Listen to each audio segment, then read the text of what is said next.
Hello and welcome. I'm Shalini Verma. In the show today, we are going to talk about vanishing water bodies. The world is running out of fresh water. Warming climates, drought, and overuse are draining crucial water resources, threatening habitats and cultures. Around the globe, climate change is warming many lakes faster than it is warming the oceans and the air. Unregulated human activities are worsening the situation.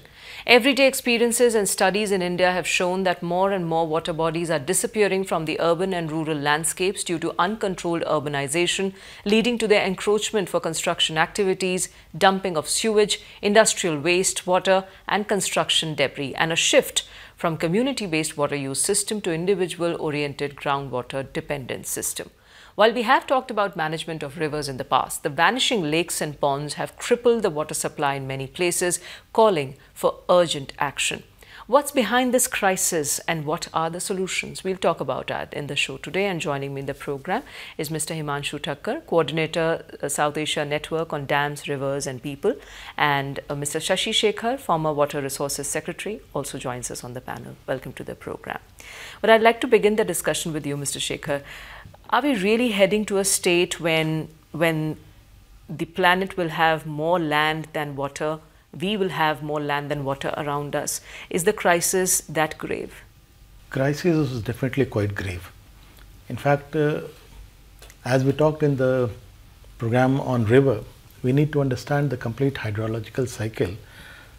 Rainfall in this country, there are about 40-45 downpours in this country, and that should meet the requirement for about 365 days.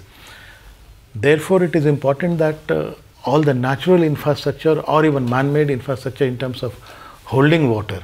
So, lakes and wetlands are natural as well as man-made infrastructure that would hold water, and they provide a host of ecosystem services to the mankind.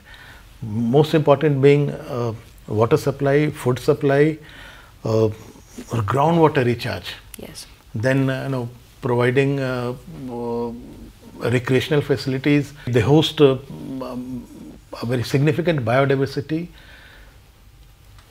Unfortunately, over the years, without understanding the importance of these water bodies and wetlands, we degraded the catchment area. So the catchment silts and the supply channels are not draining water into the lakes. So lakes are gradually drying up. This will seriously cause a water supply problem in the country. And it is more important in a country like India, where 95% of fresh water availability is through rainfall, through the rivers. It's only 5% from snowfall. So all the more important that we need to protect, conserve and preserve the lakes. The lakes. Yeah. And the fact that most of these lakes are not just naturally made, they're also man-made. And there are reasons for why they vanish. And this has been happening consistently for over a period of time. I mean, sitting in Delhi, we know so many lakes have actually disappeared, okay, including the one that are seen as the Heritage Lake. There are a number of names that one comes across. How do you look at this problem, Himanshu? Actually, see, these lakes and ponds and tanks are one of the blessings, water blessings of India. India has many water blessings. This is a very key water blessing. It's a traditional wisdom. People in different areas in India were constructing this kind of water bodies, their techniques would be different.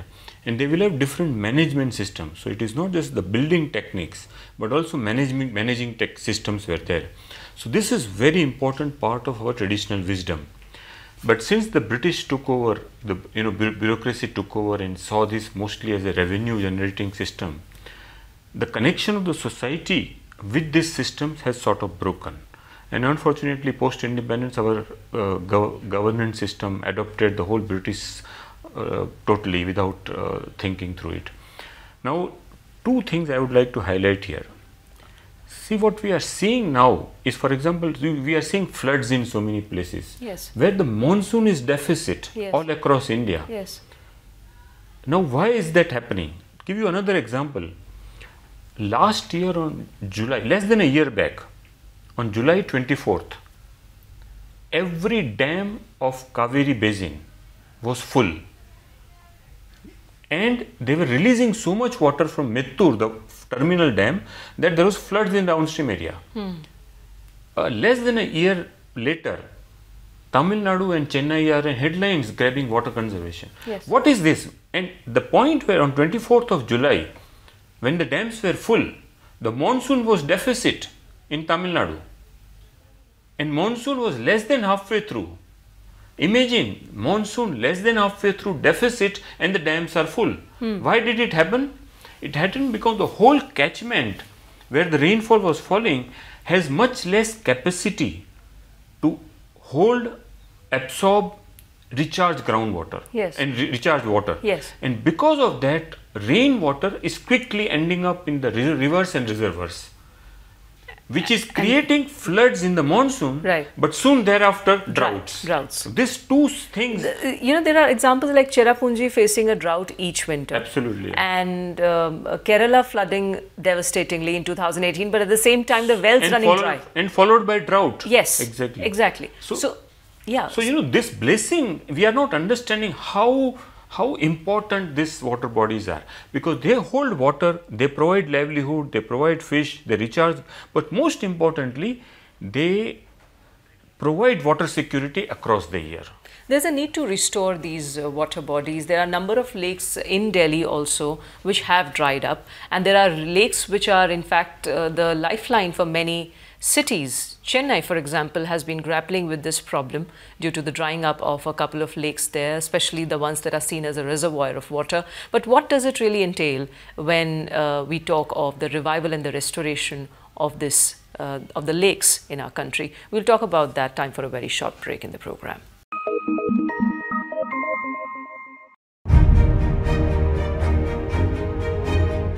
India Science is an internet-based science TV channel initiated by the Department of Science and Technology, Government of India, implemented and managed by Vigyan Prasar. India Science on the URL www.indiascience.in is a bilingual channel with content in Hindi and English. It can be accessed on any internet-enabled device. This video platform is dedicated to science and technology knowledge dissemination with a strong commitment to spreading scientific awareness, especially with Indian perspectives, ethos and cultural context. The India Science mobile app can be downloaded from the Google Play Store and Apple Store.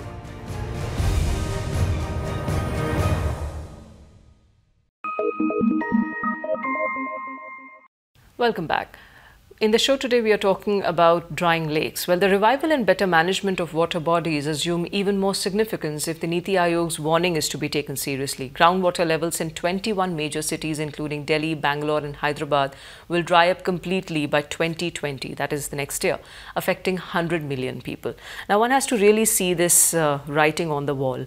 But, Mr. Shekhar, how serious are the state of affairs, especially when you see such reports, and that too coming from the Niti Aayog, that it's going to deplete like that, the blocks are going to dry up like that in 2020? Quite a number of major cities are facing serious water problem, particularly in the summertime. Why it is happening? This is a fundamental that we need to understand. The water supply could be only through two sources. One is, if you have a reservoir, you can transport water from the reservoir if reservoir has adequate water. Second is from the groundwater. 80% of water in the rural areas and more than 60% of water in the urban areas is supplied through the groundwater. So it's the groundwater which is most important. Groundwater recharge unfortunately has taken a beating in this country because in the upper catchment we have destroyed forest. Forest actually, the roots of trees allow water to percolate down into the subsoil system, and that fills up in root the water in the aquifers, and then when the river is full of water, it also recharges the groundwater. During the non-monsoon time, it's the aquifers which actually provide water to the rivers. So that's how the nature balances. And lakes also get this underground water. In right? between, if you have wetlands, lakes, yes. So water fill up these lakes, they also recharge the groundwater. That's a natural system. Now, systematically lakes have been destroyed because the catchment area of the lakes have been destroyed. So the lakes get filled up very fast, and over a period of time, since we have followed that British system of providing individual system, not community oriented system, which Himanshu was talking about. In an individual system, it is the engineering approach. In a community system, the community maintains the system. You see, wherever the lakes have survived or wetlands have survived, it is the community which took a strong participation. Yes. And those examples you see largely in the rural settings. Exactly. Any success stories, you will find that it is the community participation. Whether it is Hivre Bajar or it's a Lakshman Singh of Rajasthan, it is Anil Joshi of Uttarakhand. Any system you find, you will find that community participation is of paramount importance. So we need to ensure that all the lakes are properly mapped. We can do it through the satellite imagery as well as using the topo sheet of Survey of India. Delineate those places. Whatever that is left, we need to restore. We need to also see that the supply channel of these lakes are restored. Only then water will travel into the lakes. Third, lakes are very fast silting up because the catchment area has been degraded. So a lot of silts travel down into the lakes and fill up the lakes. So the catchment area improvement is very, very important. So if Delhi, Bangalore, Chennai, they have to meet their water supply and avoid ground zero, what they call it, then we need to bring back all the lakes, wetlands and tanks back to revival path. Okay, there is also this thing about the nature of a certain lake, whether drying of lakes is a phenomenon related to how the lakes are, whether they are closed drainage basin lakes or other such features, which does lead to it being prone to certain disturbances. Himanshu, can you please throw some light on this? How specific lakes react or respond to changing climatic situation or to human activities? Yeah, I think most of the impact that we see on the lakes, adverse impacts, are basically anthropogenic, human induced. And this is applicable to both urban and rural areas, but urban area particularly, in urban water footprint is so huge, but the urban water sector operates in complete policy vacuum. There is no policy guiding urban water sector in India. So India really needs an urban water policy, national urban water policy, which will guide urban water sector and which will also require that the urban water, no city will get any additional external water till it harvests the rain, it recharges groundwater, it protects its water bodies, it recycles sewage, treats and recycles sewage, and until it does all that, it cannot demand and if it does all that, most city will not need water from outside actually in India, beyond what they are getting today. Yes. So, for example, Delhi doesn't need any more water from Renuka and Kishau and Lakhwar Vyasi and Yamuna, Sharda if it manages and all its own that. resources properly. All this properly. And every city this is applicable. So, that's the first thing. Second part is, see, India, as Shekhar sir said, India's water lifeline is groundwater. And that groundwater lifeline can be sustained only if the lakes and ponds are protected, sustained, because they help recharge groundwater in a major way. And that to happen, the Prime Minister in his Mann Ki Baat talked about water conservation. If the government really means business, then they must really become serious about protecting these lakes and ponds. For example, they come under larger gamut of what is called wetlands. Yes. And if you look at the wetlands rules 2017 and its predecessor wetland rules 2010, you will see very serious problem in the way we govern our wetlands. The 2010 wetlands had a provision for Central Wetland Regulatory Authority. Until NGT asked it in 2016, how many times the National Wetland Authority met? 0. For 6 years, it did not even meet once. No wetlands were declared as protected wetland under that, as a wetland to be protected under the wetlands rules. So we have a very, our approach cannot really have this sort of a lethargy towards such issues. If we are serious about protecting our water conservation. And the fact, what would you say about the lakes which have been converted into nalas? I mean, there are examples of that in Delhi also. Exactly. See, the urban areas see these water bodies as a source of land. They don't see it as a source of water, unfortunately. So there is all kinds of encroachment, dumping of solid waste, cutting off of the catchment area. So, that helps them quickly create a sort of no water zone and then encroach the area. Yes, but the tomorrow that way would be very scary. Now, let's also look at this classic case of Chennai. The satellite surveys from June 2019 show that Chennai's main rain-fed reservoir, that is Lake Pural, is a fraction of what it was almost this time of the year, last year. And the fact that all 4 of the city's primary reserves are almost dry. One would like to understand, taking it up from Chennai's example, what is really going on, with such great reservoirs as they used to be, the lakes? Chennai had 70 water bodies and one major wetland called Palikarnai. Today, I think about 20 survive, and that too generally encroached, partly, almost half encroached, which means these water bodies are not functioning for which they were. The nature provide them for. B, the catchment area of these water bodies have been encroached and degraded. So most of the water bodies, the 20 which are surviving, are almost silted up. The supply channel which drain rainwater into the lakes are all destroyed. So Chennai was, this crisis was almost waiting to happen, or rather you were inviting this problem and everybody knew about it.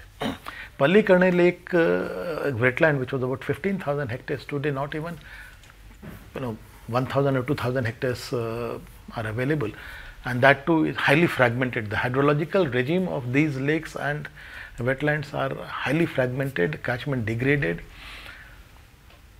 Chennai entire water system was based on this. And if you don't maintain these water system, water bodies, and if your groundwater is not adequately charged, the seawater would ingress, and Chennai, it is very serious seawater ingression. Then you have to see the catchment area. Last year Chennai received, the northwest monsoon was about 60% of the normal, but southwest monsoon was plenty.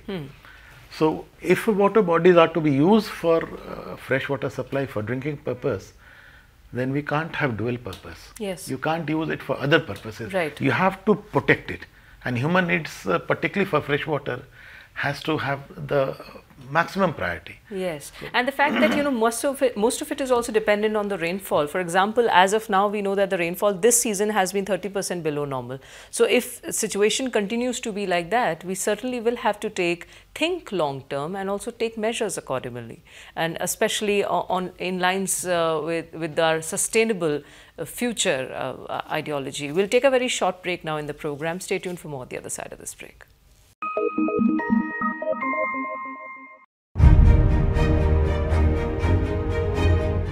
India Science is an internet-based science TV channel initiated by the Department of Science and Technology, Government of India, implemented and managed by Vigyan Prasar.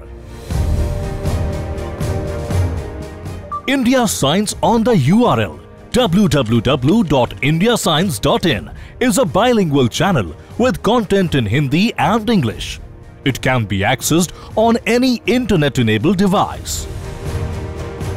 This video platform is dedicated to science and technology knowledge dissemination with a strong commitment to spreading scientific awareness, especially with Indian perspectives, ethos and cultural context. The India Science mobile app can be downloaded from the Google Play Store and Apple Store.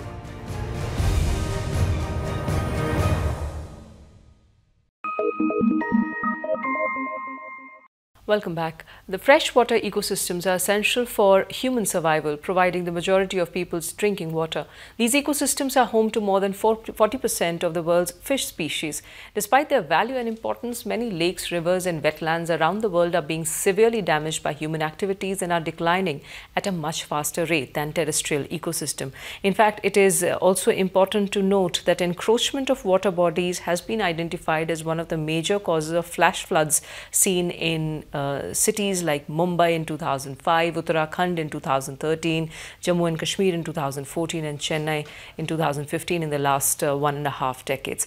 One of the key things, Himanshu, the fact that there's a 2017 parliamentary panel that pressed for an urgent and exclusive census on water bodies. The fact that we should have a better database to gauge the number of water bodies that we have and the ones that are getting affected or maybe are also getting formed with the climatic conditions and with human activities. What views would you have on that?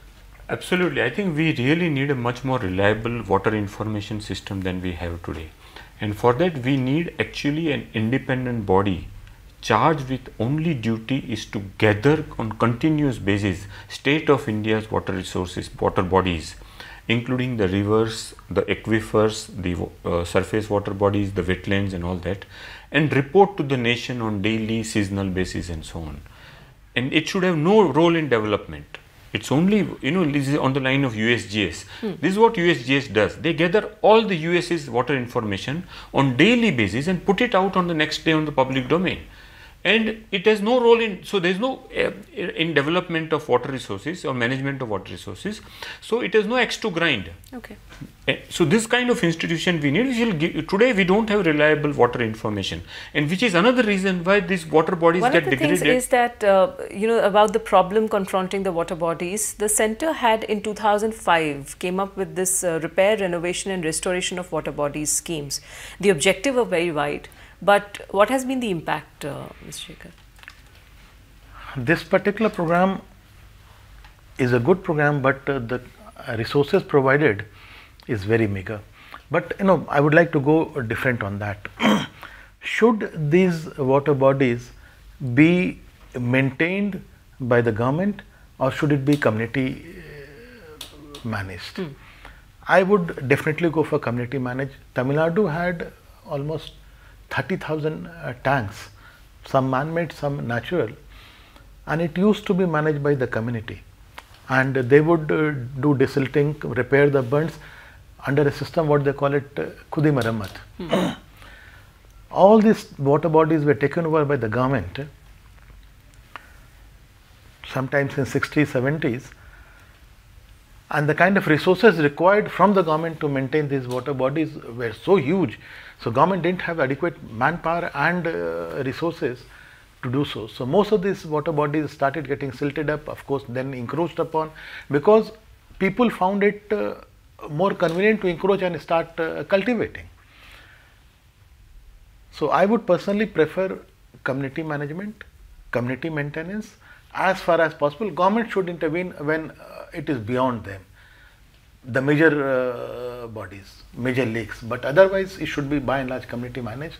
And this particular scheme, renovation of water bodies, could give them some incentive to do that. Okay, but what kind of regulatory, do we need a sort of regulatory framework here? There is no dearth of schemes and policies though, but at what level should the government then come in? The major water bodies, today water bodies basically provide you water. Water, we are going into such a serious crisis. The water availability has come down to about 1300 meter cube per person per capita, which is much below the crisis level. These water bodies at any cost have to be maintained if we have to avoid that day zero. Chilka Lake is one of the 25 Ramsar sites. Ramsar is a place in Iran where there was a meeting under the framework of UN where country agreed to identify certain wetlands on priority, Ramsar being 1, Polycut being 2, Vular being 3. I mean, there are a number of such 25. And we agreed to ensure that these lakes would be brought back to their original conditions. But we formed a wetland authority, we formed wetland rules, but these were We need more on regulation rather than ensuring people's participation. Chilka Lake is special because it's the only lake, is only Ramsar site which has been restored, but it has entirely been done with government support, but majority is the community's participation, those who used to eke out a living from this community. Okay, thank you very much for joining me in this program. Well, the significance of restoring or reviving water bodies cannot be overemphasized. The United Nations World Water Development Report of 2018 stresses on the need to go back to the traditional nature-based solution to address water crisis. It is clear that nothing short of a complete overhaul or rethinking the approach towards water bodies is needed to fight India's water crisis. You can share your feedback and views with us on this subject. Thanks for watching. Goodbye.